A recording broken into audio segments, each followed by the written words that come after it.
Hello, everyone. Travis Rudros Pfeiffer here, and today I have a brand new guest, someone I've never really gotten the chance to talk to before, but we're going to rectify that right now.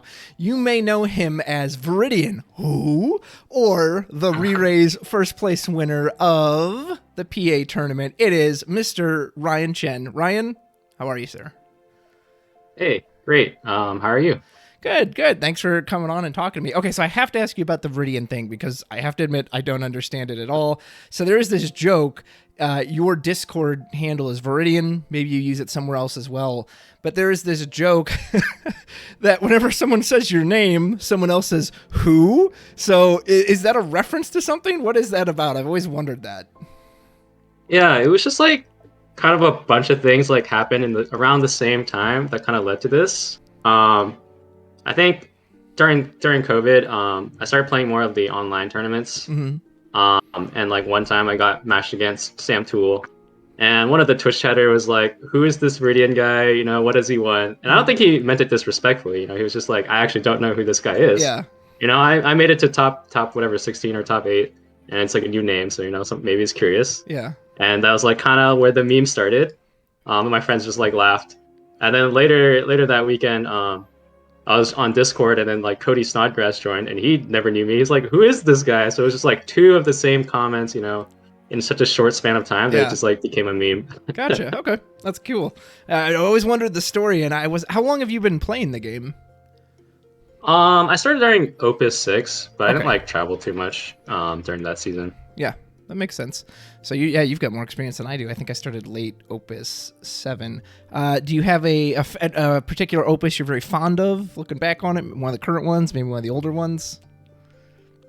Yeah, when I first started playing the game, I was a big fan of Ice Earth. So I think when like Sephiroth and Veritas came out, it was like Opus 8 or Opus 9. Those were really fun. For me, at least. Yeah. Kind of as Ice is like worse now, I've kind of played other colors now, but those were still like where I started now, Ice Earth. I know. I remember the talk of cards like Sephiroth, like Diabolos, like Opus 10 Ash, even that at the time I legitimately heard people say these cards will never disappear. They're just that good. They're like the kings and queens of their element. And then sure enough, like everything, you know, they faded to the wayside eventually. But yeah, Sephiroth, you know, Cody Snodgrass, he mentioned he played at my local, so he tormented me with that card for so long. I was like, oh my God, this card's going to be the end of my days. And now it doesn't even exist. With Amaterasu running around, you'd probably be pretty scared to play it. Yep. All right. So you participated in the Phoenixville ReRaise. It feels so weird to say. Every time I say Phoenixville, I want to think of Arizona, so I might need to say Pennsylvania so I don't confuse myself. So I will establish a tournament, and please correct me if I was wrong on anything. So this was a 2-deck format, presumably meaning you have 2 decks. They cannot share any cards between them, and the Swiss rounds are best of 3. Basically, you have to get a win with both decks. So if you win with deck A, you have to switch to deck B. If you lose with deck A originally, you can stay on it, or you can switch to deck B, but you have to get a win with both decks. Is all that accurate? Correct. Excellent. And it was 6 rounds of Swiss with a top cut of 8. Is that correct? Yeah, since there were 57 players, I think. Perfect. Excellent. All right, well, let's just dive right into it. So first of all, what did you bring? I'll have the deck list in the description below. People can find them on the tourney, but what were the 2 decks you selected? So I ended up bringing Earth Lightning, Black Waltzes, and Mono Wind. And so Wind, I could probably guess why you brought that, because it's probably the best late game control value. You know, if you've got Wind, you're probably going to outvalue anything, and please disagree with that if you think otherwise. What made you bring the Waltzes, that list, with the Earth?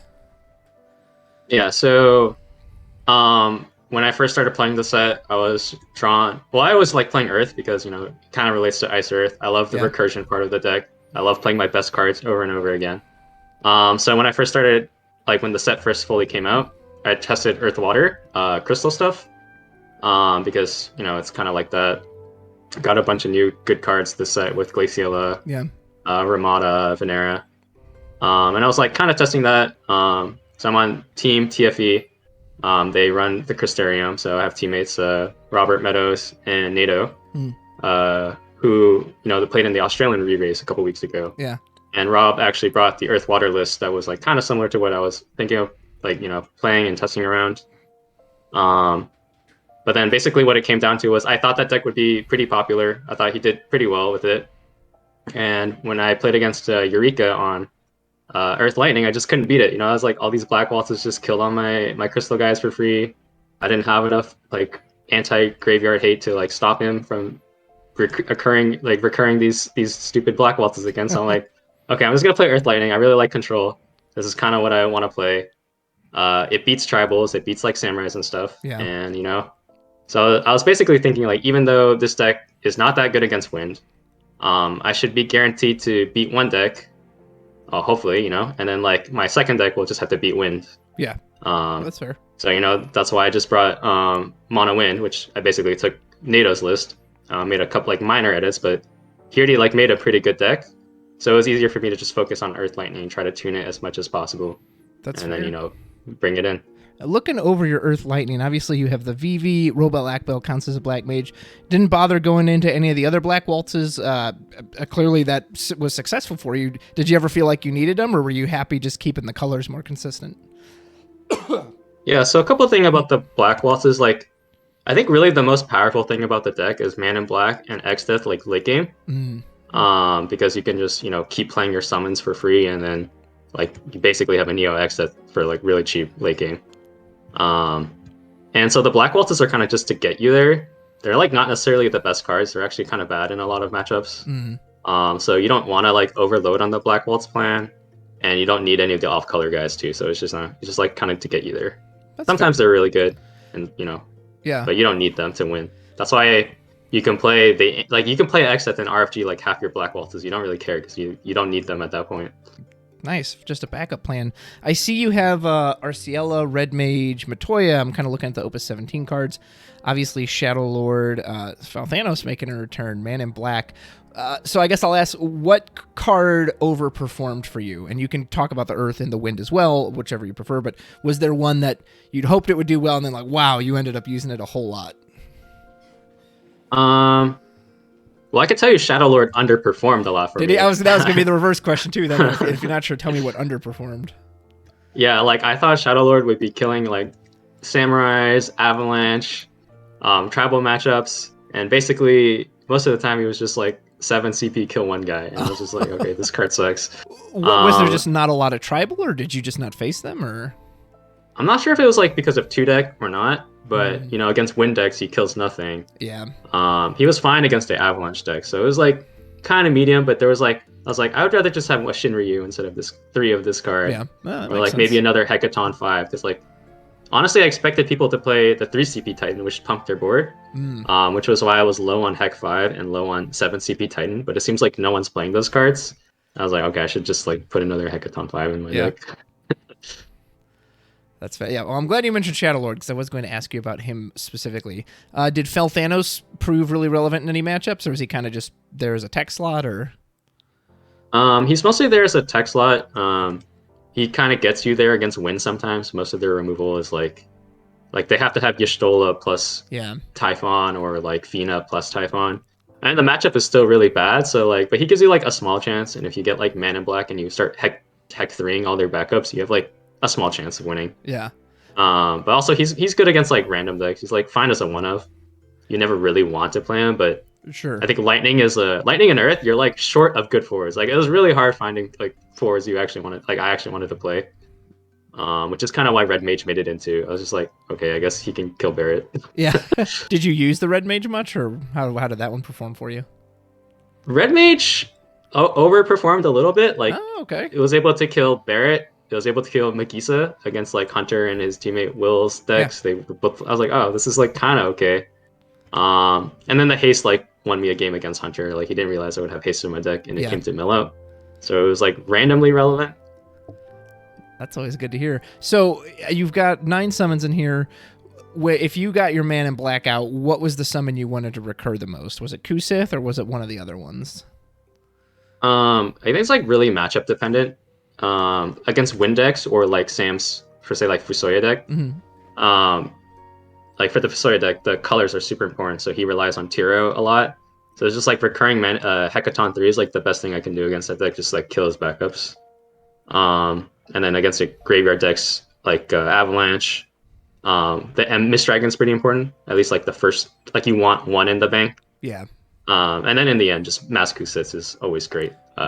Miss Not Dragon. necessarily Oh, go ahead. because Please finish. not necessarily because you want to get something back, but you don't want them to attack too. Like a lot of times you're damage 5.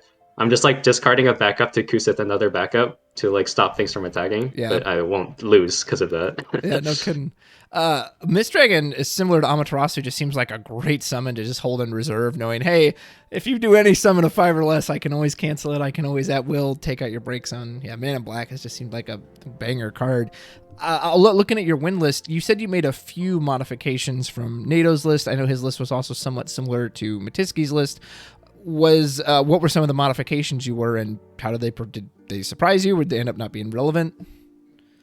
They were like very minor edits, to be honest. Like I did another Chocobo because there were games I would like Chocobo Sam for Fat Chocobo, and then draw Choco Latte, and I'd be like, well, this is awkward. So I just put in another one. Also tried putting in Noel, which was good.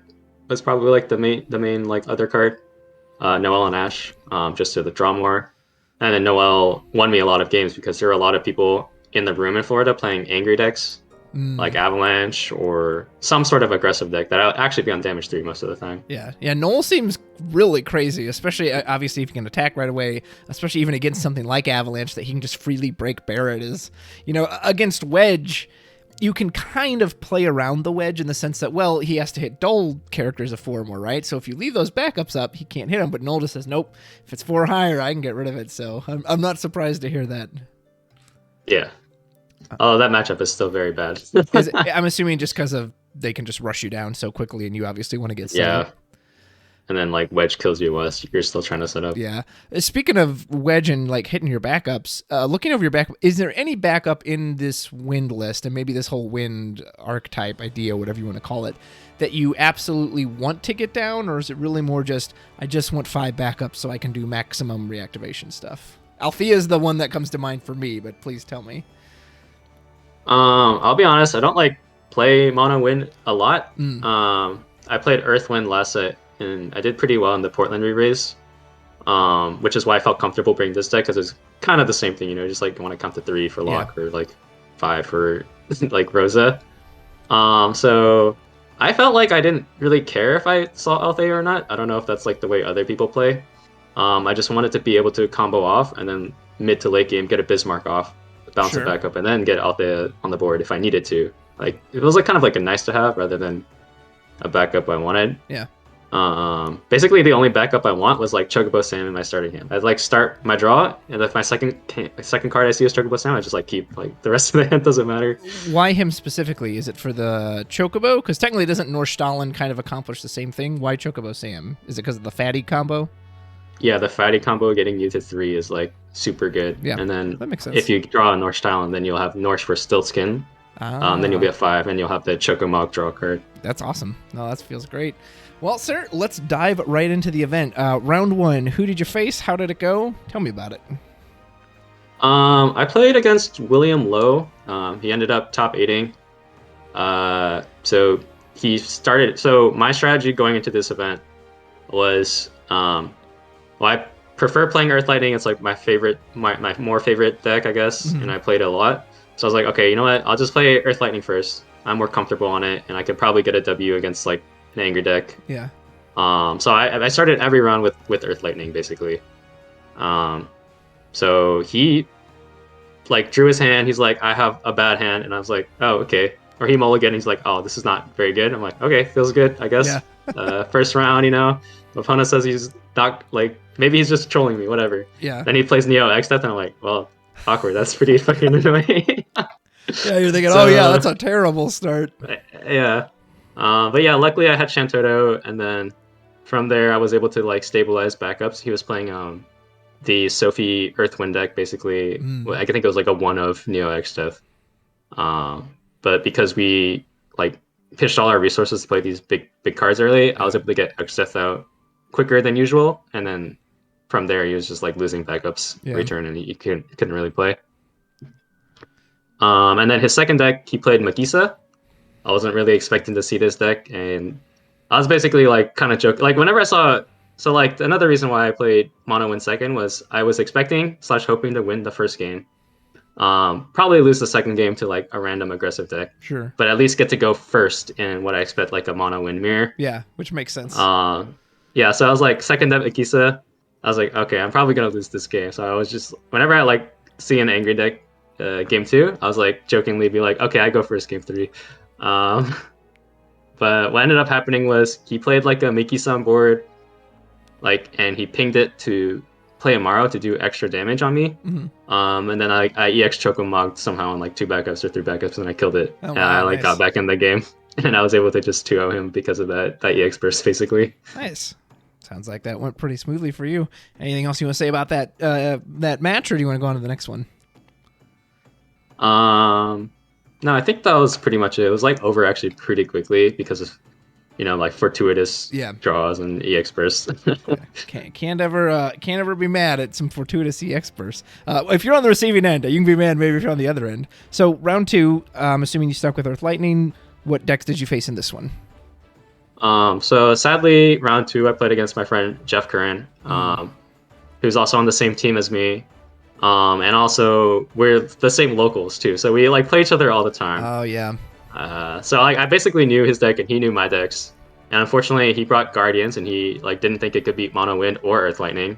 And that's basically what happened. I played Earth Lightning, beat him, and then I played Mono Wind, and then I beat Guardians again. Which is interesting because Guardian still seems like it's pretty strong. Is it just, do you just ramp out faster than him? I do know it's particularly weak against like Walt stuff because they're just all 2 and 3, so he can just break anything. I don't know if that was relevant, but go ahead and tell me more about it. I think Mono Wind got the new, I mean, everyone knows this card's busted, but like Luso is like super busted, and then like once you get past like Jack blocks, he can't stop you from wiping his board, and then like you draw, you're like, Mono Wind's kind of dumb, and like you can kill their whole board, drop like 3 guys, and then still end your turn with like 5 cards in hand. Yeah. Which is basically what happened. That is rough. Poor Jeff. What else did he bring besides Guardians? Or what was his other deck? Or did he just stick on Guardians both times? He stuck on Guardians both times because, he's like, I have to win anyways. But his second deck, I believe, was Avalanche Soiree or Soiree Avalanche. Gotcha. So since you mentioned that right now, let me ask you about that because I've wondered that too. Obviously, it sounds like you did have some planning on, hey, I should play this deck first because then XYZ reason I'll get this advantage.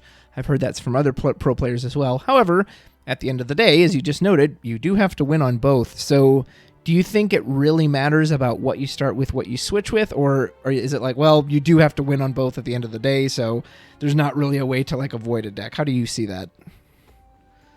I don't really know the math into it or anything, but I basically knew that I was better on Earth Lightning, and I wanted to try twice with my Mono Wind deck, and with 1 try going first.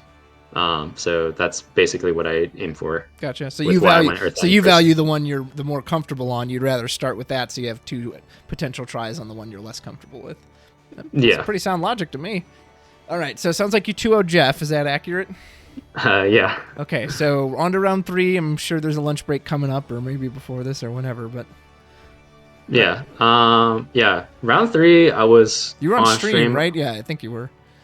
Yeah, I think I ended up being on stream like a number of times, like luckily or unluckily. But I played against Alex Tesmer on stream.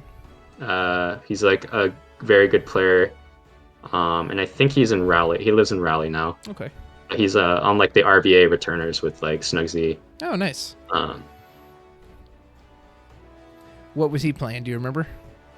Yeah, so game 1 he played Avalanche, and then which I won with my Earth Lightning deck. It has enough board clears that like even if they go super fast, if you Shintoto them, it's really big.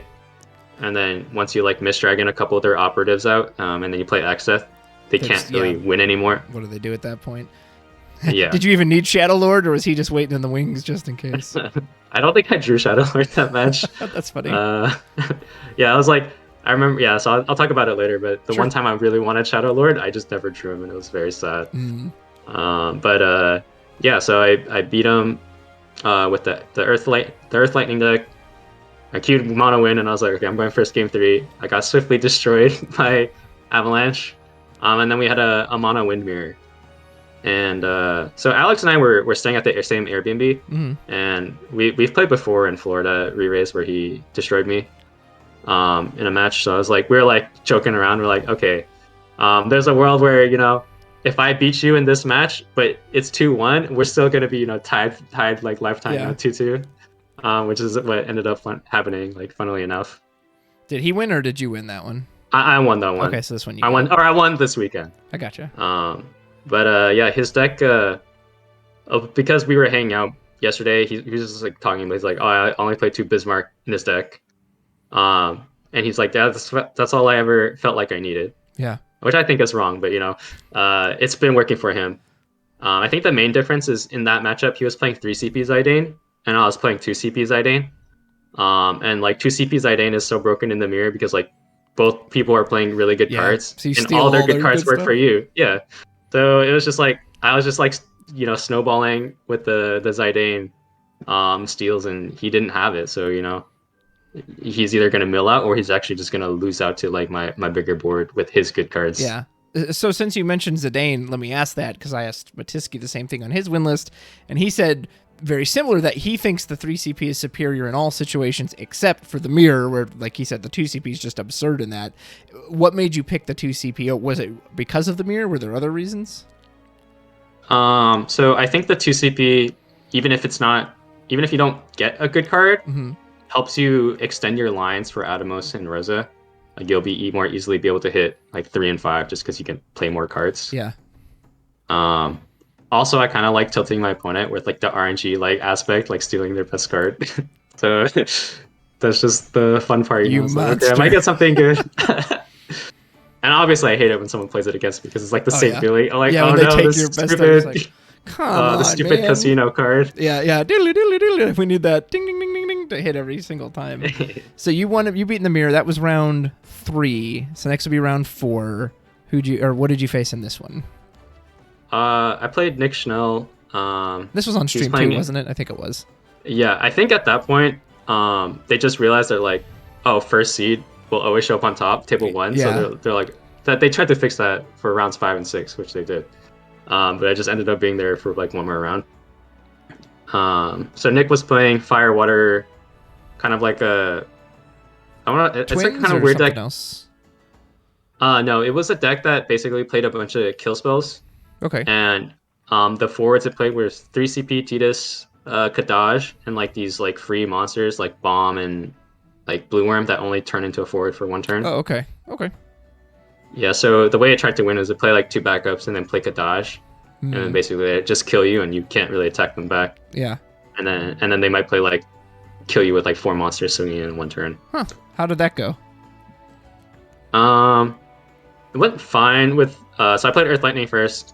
Robel was able to kill monsters and like recur cards back. Yeah. And then if he ever turned his cards into forward, Black Bolt's 3 like threatened to like just kill the 2 CP monsters.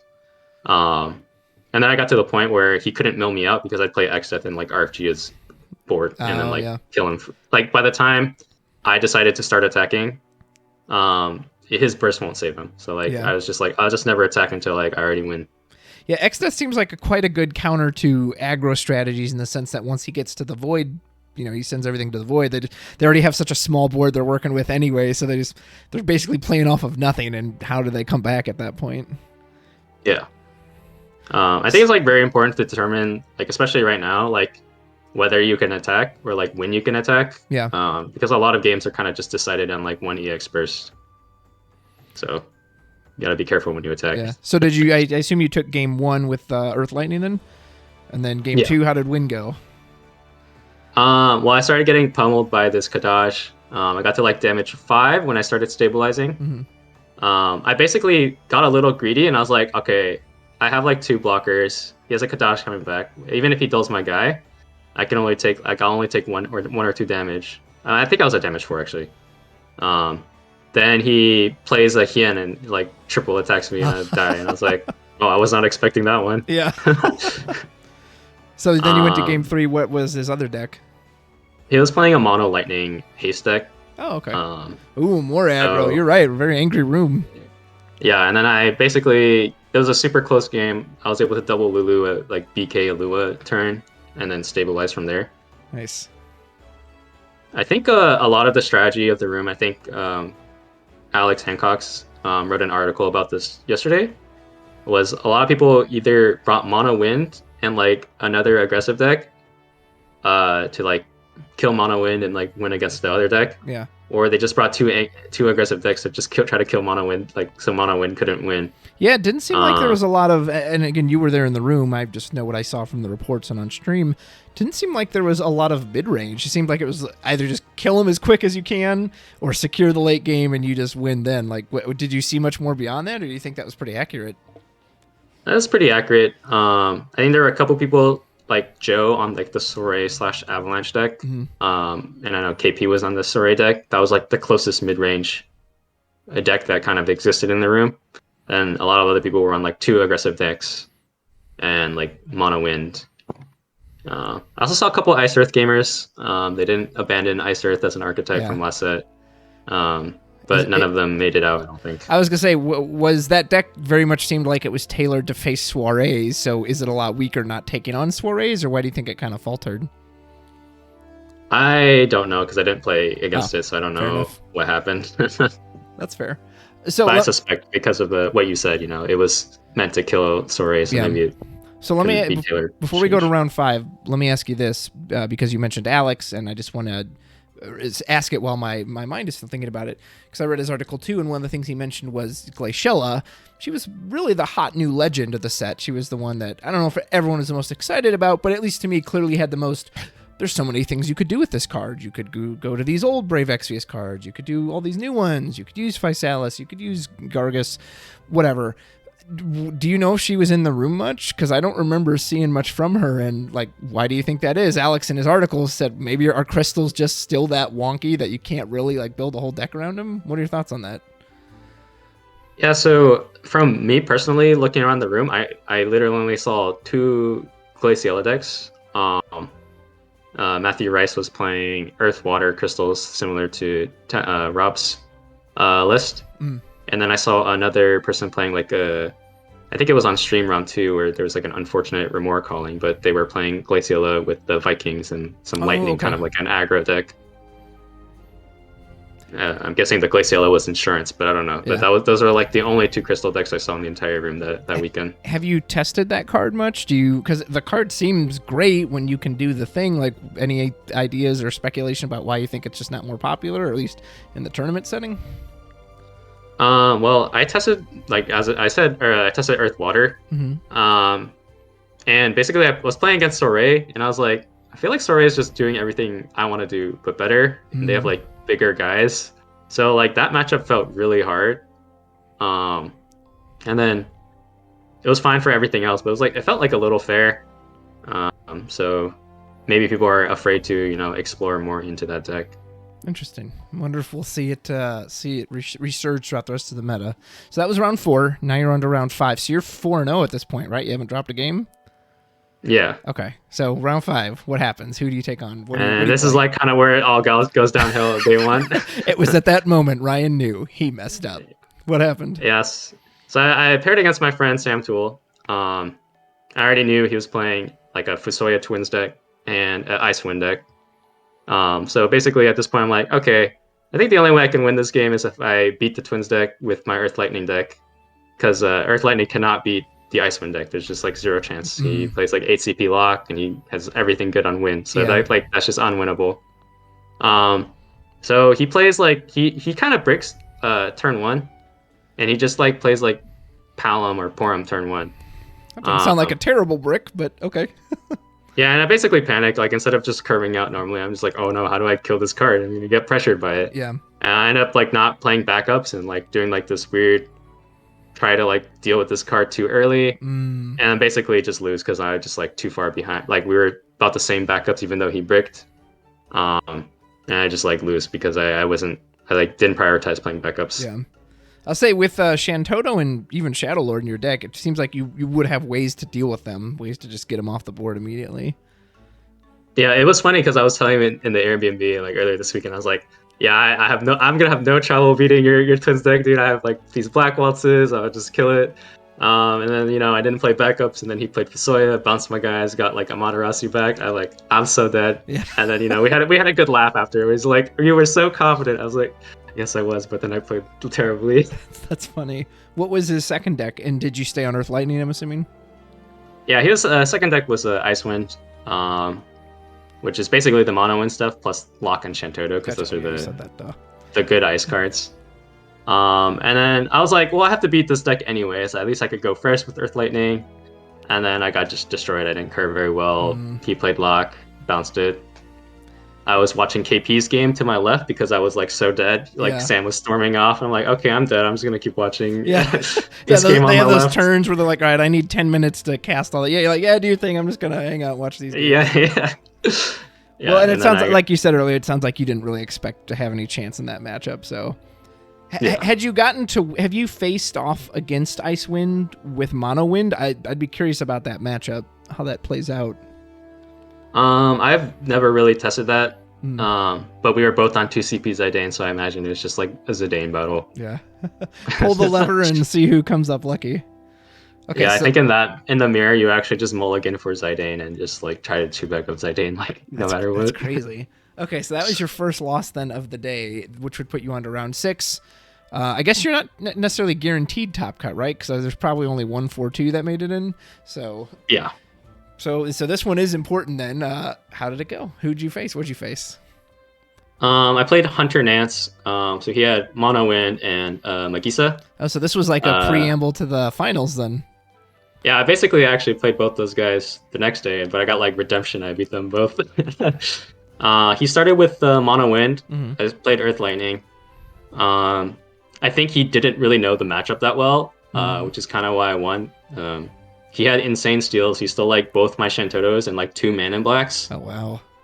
And then what happened was I think he got too happy with the Man in Black and kind of like milled himself to death. I was going to say, Man in Black seems ridiculous in Wind.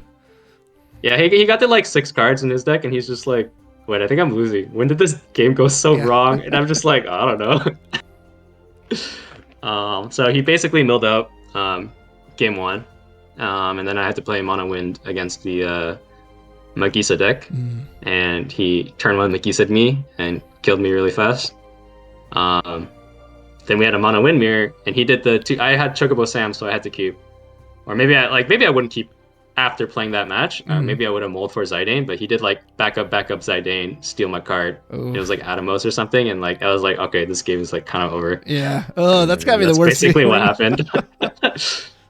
Nothing like the old turn 1. Well, I haven't played yet, but this is over because not good.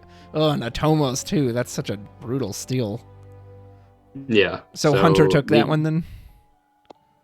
Yeah, he took it 2-1 over me. But I think luckily for me, Sam beat Chocobo Joe for the last round, so like my breakers are pretty good. Nice. Most of my opponents, as I said, like their names, they were 3 or 4 of them ended up being in top 8. And then like the other ones still did like X2, so my breakers are actually like really good. Oh, nice. Because you would have been 4-2. Were you the only 4-2 to get into top 8? Yeah. Nice. Congratulations. So you make top 8. Yeah, I don't know. Went out, had some nice dinner somewhere, rested up, probably did some play testing. I can't imagine anyone in Top Cut doesn't do some play testing the night before. Top 8 starts. Who is your opponent in the quarterfinals? I play Sam Tool first round, so it's like kind of the run back. So what was different about this one? Obviously, we know you won, but what drastically different happened? Or maybe it wasn't drastic. Well, I told myself just play backups and you'll do better, and that's kind of like what I did. I just played backups this time instead of like messing around and trying to like kill weenies. Yeah. Which he didn't end up actually playing anything early, so I guess I'm like back to my normal like, okay, this is what should happen, rather than like the wrench in the plan of like, oh, there's like a card on me turn 1 with deck. I'm such a backup player, man, that anytime someone just like puts out that aggro turn, you're just like, come on, I don't want to deal with it. Like, let me build backups first. Don't just smack me in the face right away. Yeah, especially when it's a forward that like gets more valuable the longer it's on, like a twin. I'm just like, well, this might just kill my guys later, you know? Not do anything about it, but like you said, you also don't want to overreact and then panic to it. So, what was it? A close match? Was it kind of one-sided that you just ended up beating him, or was it just really back and forth? How did it play out? It was a pretty close game, so we both opened like one or two backups. He played like Tiro turn 2 off one backup, and then fetched a card to play the Water Moogle. So he's on 3 backups, and then my turn 2. So I had played 2 backups turn 1, and then my turn 2 I drew like Hecaton Chair. So I like killed killed his Tiro and then played a backup. So we were like pretty even. Nice. And I think the game kind of like drawing Heck is like really good for me because he's like a 5-color deck, so I just want to like kill his backups. Yeah. So I was lucky to draw Hecaton 3 pretty early. And then as soon as I'm on 4 backups, I'm basically like, okay, all I need to do is like play Man in Black and like keep killing his backups. Yeah. And if he lets Man in Black live 1 turn, he's like gonna probably lose. So while you mentioned that little combo with the Hecaton Kyre, was it specifically for decks like this, or like what made you slot that in as your one of? Was there a certain thing you were on the lookout for? Yeah, so when you have like one ofs, when you also play the backup Rydia, it's like essentially a 2 of, because if you play Rydia, you can get the one you want. So it was basically for Althea. Yep. And like the Windex is like kind of your only chance. So it was basically for the Windex or like the control mirrors where both people are playing it slow. And then when you hack their board, once you get X'd out, they're just like losing a backup and losing another character. Yeah. So yeah. Huge. So the game went pretty evenly. Then he was forced to play Susano because he didn't draw a removal spell to kill my Robel. Oh. So he sacked that backup, and then he attacked. And it was really unlucky for him because I only had like 3 Kusiths EX at that point. Like that was relevant because I had no Black Mage, so EXVV was just not a thing. Yeah. And he hits Kusith. I pick up a card, and then I draw Man in Black plus whatever. So I was like, okay, Man in Black, Hecaton, your other backup, and then it was pretty rough for him after that. Yeah. Did he Susano just a Robel, or was there anything else on the board? No, he just really wanted to get rid of Robel. Yeah. I'm sure that didn't feel great to do, but like you said, it's one of those forwards that, well, if I leave it alone, it's just going to keep getting him more and more value, so. Yeah. And then game 2, you obviously switched to Win. Did he stay on his twins, or did he swap? He stayed on twins.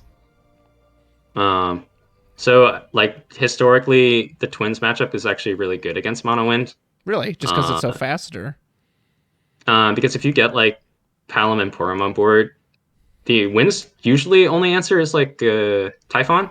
And it's hard for them to kind of get set up and do it twice. And he also runs Bridia, so he has like Amaterasu and stuff like that. Okay. With the 4. So basically, I just went and I'm like, okay, he's told me he like never loses this matchup, and I trust Sam because he's like a good player and we're like friends and we talk. And I'm like, okay, well he says he doesn't really lose against Mono Wind, so okay, screw it. I'm just gonna turn 1 Zidane him and nice. See what happens. And I kind of just steal some good cards, and he also bricked a little, so he had like a very, very slow start. So that ended up helping me a lot too, that I was able to just like go off with the Zidane. Sounds like a good adjustment though, that if I know the normal way of playing this out isn't going to work, let's mix it up. Zidane, what a card. Yeah. So you beat Sam, who, by the way, Sam, if you're watching this, I didn't get to watch the whole stream, but I saw snippets, and your hat looking fire, man. I don't really normally care about people's fashion, but damn, you look good in that hat. So you beat Sam, move on to this would be the semifinals. Was this on stream? No, I think Hunter and Joe was on stream. So you must have played, who did you play in the semifinals? I want to say it was Joshua. I think his last name was like Hermano, or yeah. Butchering it. But I think it was Joshua Herman. Sorry. Let me pull up his decks here really quick. So Josh Herman. So it looks like, did he have a verse stay? No, that's Chocobo Joe. He was the 7 player, right? He did Avalanche and Turks. Yep. Excellent. So hopefully when he hit the table, he just went and he just hits the speaker. So, okay, tell me about this one. So this one was like 2 angry decks, which is like the worst part, I guess, for me. I've watched a couple of his games yesterday. He played against some people I knew, so I ended up kind of just like seeing how their games ended up. And I noticed he started with like Turks every game. So I was like, really? Okay, yeah, I was like, okay, sick. This Turk should be like a very good matchup for my Earth Lightning. I should not lose this one. Yeah. And then of course I like see 0 board clears, and he actually just like kills me like really fast, and I was like, what the heck? Damn, did he just go aggro Turks? Because having played a lot of Turks this set, man, I just don't really like the way they play, but did he just like slam down Tenzin Go, or what did he do? Yeah, he played like Tang turn 1, and basically it was just a bunch of aggro. Basically, he hit... I still remember this because it was so sad. It was like, he hit like Shadow Lord, Titan, Shadow Lord, Hecaton 5, and then like my last Shadow Lord was in my hand, and he like Kate Sithed it away. So I was like, oh, this is so sad. And then I didn't draw Shantato and I lost. Damn. That's basically how that game went. Yeah. And then so he switched to Avalanche, but that means he must have beat Avalanche twice. That's impressive. Yeah, and that's so I beat Avalanche with Earth Lightning, which is not like unexpected. Like it can definitely beat it. And then I was like, okay, I think I'm just gonna lose because it's mono wind versus Avalanche. So the day before the tournament, I was talking to Oki about my list, and I was like, I think these are just the 50 cards I'm gonna play. And he's like, you should probably cut three, like your 2 Asura, 2 Alexander, just make it like 3 Asura, 1 Alexander, or like vice versa. But he's like, but I know the real reason you're not cutting it is because one has EX on this name. And I'm like, well, you're right. And then I think I only won that game because on damage 2 I EX birthed the Alexander, and I got an extra card. Oh, and that made all the difference. Yeah. So, yeah, I believe in luck. And I was definitely lucky that this whole weekend. Hey, man, that makes me feel better because there's plenty of cards that like, well, maybe this card's bad, but this has a burst on it, and yeah, burst is burst. You can't kind of override that kind of value. So that's incredible. So, and I'm assuming because I've played the Avalanche win matchup before, and that even if you go really aggro with the Avalanche, if they can stabilize and do the Lulu Luso turn wipe, I mean, just what do they do about that? Like, and they're already presumably pitched so much to get there. So man, yeah. Impressive. Keep going. Sorry. That's why I really like the Chocomog, because it's like so good with Lulu. Shrinking something, and then doing like 5, like shrinking something to 5 when you have like 5 characters on board is obviously really good, but like not necessarily something you can do without the Lulu, because like a lot of these angry decks come at you when you're still at like 3 backups. So yeah, well, that was the thing I remember was like really good. with the Avalanche. Lulu really does a number on decks like that, because Barrett should be immune to all your stuff, right? You can't Bismarck him down, you can't Luso him down. In theory, you should have to hit him with the Typhon, but the frickin' Lulu's so good that's just like, no, he'll die if his power's only 5,000. So yeah, I've that card. Yeah, that's why I really like Chocomog. I saw Matisk's version was not playing Chocomog, and I was like, I'm playing this Chocomog card. It's too good not to play, in my opinion. And on a burst, I mean, if it's a burst that says kill something, draw a card, like, good God, that's very good. Yeah, sometimes it's just draw a card, and you're like, okay, that's like good enough, you know? Yeah, no kidding. All right, so it sounds like you were victorious in the semifinals. That, of course, takes you to the finals on stream against Hunter Nance, and so this is another repeat matchup. Obviously, we know this one ended differently. Overall, how did it play out? Was it still back and forth? What went on? Well, I've like played with Hunter before. We've hung out before at like a Magic event recently.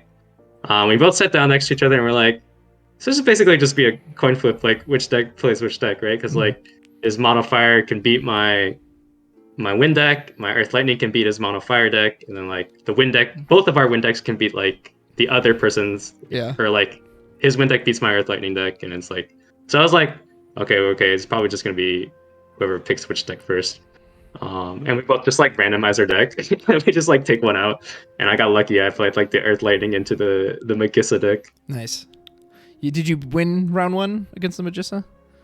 Yeah, it was really close, but I was still able to win. And then unsurprisingly, he stuck with the Mono Fire Magissa deck. I played Mono Wind, and he did not open Magissa, and didn't really see it until it was too late, and that's basically how I won it. He didn't draw Magissa. So you just went 2-0. Well, since we didn't get to see it, at least on stream in that finals, let me ask you about the Mono Wind Mirror.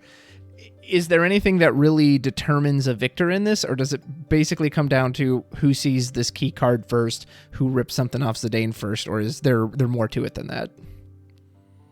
Not like the best Mono Wind player compared to other players, but in my opinion, it's just like whoever plays the 2-CP Zidane first, like, will win. Gotcha. If it's like early enough, like if you play it like turn 1 or turn 2, you have a very good chance of winning. If you can't just play it when the other person has like Bismarck, because it's not going to do anything. Sure, yeah. Oh, that makes sense. Well, that makes you the grand winner. So congratulations, of course, on your re-raise. Tell me about your prizing. I know you obviously got the little crystal trophy. What else did you get? I got like some of, it's like the Square Enix like Clay Arts guys and stuff like that. Nice. And then the store gave me a what's it called, the Fanfare Zach promo. Oh, okay, nice. So that was pretty cool of them. And then yeah, some cash as well. Very nice. Sounds like a good trip for Mr. Viridian, if anyone knows who that is. Okay, so now that you finished all of it, I want you to look back on the tournament as a whole. Normally, we don't play 2-deck formats. Normally, we're always playing a 1-deck format. You got to experience it. Maybe you've gotten to experience another one. All the like major tournaments I played in have always been 1-deck. How did you like it versus the 1-deck? Obviously, it was a lot longer. I was busy that day, so I actually didn't get to watch the stream. I was helping my sister the whole time, and I went to like go at the end of the day, say, "Oh, maybe I'll rewatch parts of the stream." And I was surprised when it was still on. I was like, "It's like 8:15 at night. Why is this thing still going?" So, how did you feel about a 2-deck format playing through it? Well, I was really excited going in. I was like, "Oh, this is gonna be cool. It's gonna like test me as like a deck builder, whether I can like bring 2 good decks." Mm-hmm. And play them to victory. But then kind of as we got closer to the event, I was like, wait, I just really like playing decks with Earth, and I can't have 2 decks with Earth in them. So, okay, that's maybe I don't like this format as much as I thought I did, but ended up being fine. It also made me like consider my decks. I know some other people had talked about it, like Sam Prime did a video on how to prepare, and he was like, you want to, make sure you can handle the clock because it's like a two-person event. And I was basically playing 2 control decks. So I was like, the clock might be a problem. Yeah. So I mean, yeah, that definitely was a factor in like my like decision to bring my decks. Like, the clock is another constraint, whether I'll be able to, finish the match in time. If you had your choice, let's say there's more tournaments going forward, whether they're re-raise, Crystal Cups, whatever they are, would you like to continue to see the 2-deck format, or would you rather stick with 1? As a viewer, I do appreciate watching 2-deck just because you get variety, whereas in the 1-deck, I feel like there's a lot more soiree and there's a lot more everyone's kind of running this similar thing. So viewing it, I do appreciate the variety. However, even as a viewer, I can feel the length of it. There are times I'm like, okay, God, this is still going on. So I'm sure as a player, that's just all the more exhausting. If you could pick, what would you pick going forward? Honestly, I didn't mind playing it out, but maybe it was because we only had 57 players, that it was only 6 rounds. I can see it being like exhausting if there were 8 rounds. Yeah. I know the way that Japanese tournaments do 2-deck is they do, for Swiss, they do deck A for like half the rounds, and then you switch to deck B for the second half of the rounds, and then you only do like best of 3 during like the top cut. So maybe that could be the way to do it if they wanted to do 2-deck format. That'd be interesting. Yeah, you'd still get your best of round 1s, but and that's another thing too. I wonder almost if it would be, I don't know what the perfect format is, if we're even looking for that. I like, because everyone has bad draws, right? Everyone has those games where they bricks, and so it sucks if one game just decides that I bricked, I had a bad draw, whatever. So I wonder if you would do Swiss but just do best of 3s all the time. But again, then is that lengthy too? I don't know. I don't know what the right decision is, but yeah, just wanted to get your thoughts on that. Yeah, I don't know. I don't know if I would like to do best of 3 with the same deck because it doesn't like feel as special. And honestly, when you go to the best of 1 tournaments, like people always go to time anyways, so you have to wait a long time. I can only imagine how much worse it would be, if it were like best of 3, I don't know, 1-deck format. Yeah. It's like less interesting, but you have to like wait twice as long anyways. Time is always a constraint. Well, I think those were all the tournament questions I have. Was there anything else you wanted to specifically mention or bring up? I just want to give a shout out to my teammates at TFE on the Crystarium, as well as everyone who helped me out with my decks, including, like Oki, KP, Sam Tool, these people I talked to, helping me like, make the last, 2 or 3 cards on my deck. And then shout out to the store, even though there were some hiccups, as people have talked about, I still think it was a great experience in person. It was still a really fun time. Awesome. I'm not saying that just because I won, but hey, most people I talked to, had a great time. Yeah, well, I'm glad to hear that. So before I let you go, I just want some of your early Opus 17 meta thoughts. Particular cards you like, particular cards that you thought would be cool, they disappointed you, you thought they'd suck. Wow, they're amazing. Wherever you want to tell me about Opus 17 so far. X-Set is very cool, and so is Man in Black. Those are like my favorite cards of the set. I don't know if it's good enough to be playing Earth Lightning in a one deck format because of Mono Wind. And I think the biggest question that most people should be asking themselves if they're going to a competitive event is like whether or not they can build a deck that can beat aggro but also not lose to Mono Wind. So that's what I really want to explore more. Yeah. While we still have this set for another couple months. I know you said you weren't a Wind player, but it's, at least from my point of view, it's very difficult to imagine a deck that can outvalue it later. You brought up a really good point.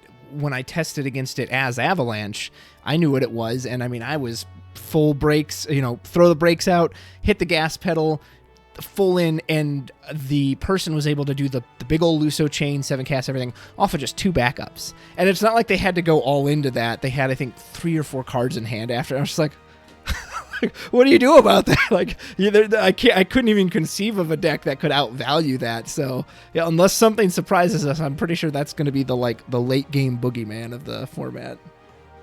Yeah, I think even though you brought up that experience, I think Avalanche should in general win. Most of the time, they should probably win if it's like an equally good players and equally good draws. The Avalanche player should win most of the time. But it becomes like a really big question when you go into Swiss and you're like unknown. You're like, well, I brought Avalanche. If I have to kind of commit with this deck, am I comfortable committing if I don't know what my opponent's playing? Yeah. And I feel like a lot of people are not comfortable with it. I know I'm not. That's why I would never play like an aggro deck. Well, so speaking of Avalanche, I talked about Wind is the late game boogeyman. So if we want to look at the early game aggro, some Verstale reappeared in this tournament when some people seem to have given up on it.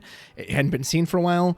To me, Avalanche is kind of the premier aggro deck, just in the sense that, I guess it's the most consistent. It's easy, not in the sense that it's like easy, but just that it has very clear lines. You don't have to sit there and plan out, hey, Slam Tifa, Cloud, Barrett, go. Let's off to the races. Do you see anything else competing for that? Do you see any other aggro decks you're like, actually, this gives it a really good run for its money?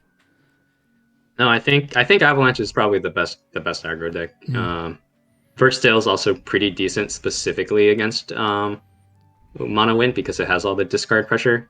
Yeah. I don't know, like if I would play First Tale in a one deck format because of Samurais or like Lame Shantoto. But in 2 deck, it's like, well, I can't lose to Shantoto twice, or I can't lose to this deck twice. Yeah. Okay. So you brought that up. I have to ask you now that you said it. Samurais. Was there a lot of Samurais? I know we saw some Heian, but was there actual like dedicated Samurai decks that you saw? I only saw like 2 Samurai decks the entire event. Wow. Surprisingly. And it got so much support this set too. I know it seems like no matter how much support it gets, it hasn't really strong-armed its way through the meta since Opus 12. And I wonder why that is. Is it just because, technically, and I've played it quite a bit, and while I still like the deck, I have to admit, it doesn't really do anything different. Like, Heian lets you attack more now, but it's still Cyan, cleave your board, attack with a bunch of guys. Like, I don't know. I was a little surprised to not see more of it, though, because it got such good support with this set. Yeah, I think it's still a good deck. I don't think it's, like, the best deck, but it's weird that, like, it's a deck that, saw so much popularity, completely died off. I think that's, like, also an NA kind of thing. Yeah. I think almost everyone knew Sky Pirates was, like, one of the best decks, like, of the format when it came out, right? But even though it was still good last set, no one like played it anymore. Yeah. Maybe they just got bored. Yeah.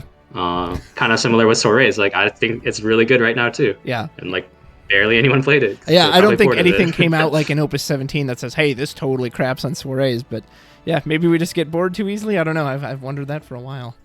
Ryan, those are all the questions I had for you. Is there anything else you wanted to mention before I let you go here? No, I just want to say thank you for, taking the time out of your day to interview me. Absolutely. Thank you as well. Folks, you can, I don't know if Ryan writes or do you want to give any shout outs or places you post? I know you're a judge in like one of the Discord channels, but I don't know if you have like a Twitter page or anything you want people to know. No, about. I'm mostly a lurker, like, funny thing. Okay, this is like a side joke. Sure. All these like stupid Viridian decks on FF, I'd never tell anyone to name their decks after me. I don't like make half those. I don't even like make those decks. Just like my friends just troll me by calling their decks like Viridian decks. So I just want to say I don't have a big ego and set the record straight. That's fair. Well, for a lurker, you were clearly very popular because I always hear your name popping up. Thank you for coming on, folks. Let us know what you think below. If you have any questions for Ryan, you want to comment on any of the deck streams, whatever, feel free to leave the comments below. If you like what you see here, you can like, subscribe. Feel free to throw a little gift to that Patreon if you're interested. If not, hey, I thank you for watching nonetheless. Ryan, thank you for joining me. And until next time, take care. Thank you.